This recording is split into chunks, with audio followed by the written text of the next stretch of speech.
আসসালামু আলাইকুম। আজকে যা গরমের অবস্থা, এই গরমে ধুন্দুল দিয়ে চিংড়ি মাছ রান্না করলাম। শিলপাটায় জিরেটা সুন্দর করে বেটে নিব।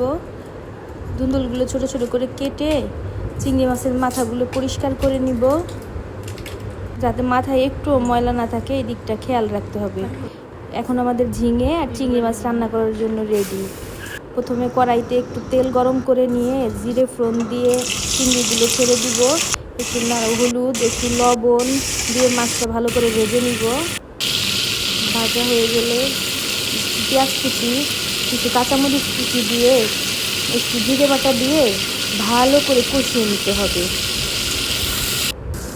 একটু হলুদ, একটু লবণ দিয়ে আর একটু নাড়াচাড়া করে পানি দিয়ে একটু 5 মিনিট রান্না করব। তারপর ঝিঙেগুলো দিয়ে দিব। ঝিঙেগুলো দিয়ে দেওয়ার পরে একটু নাড়াচাড়া করব। নাড়াচাড়া করার পরে এই তো তৈরি হয়ে গেল আমাদের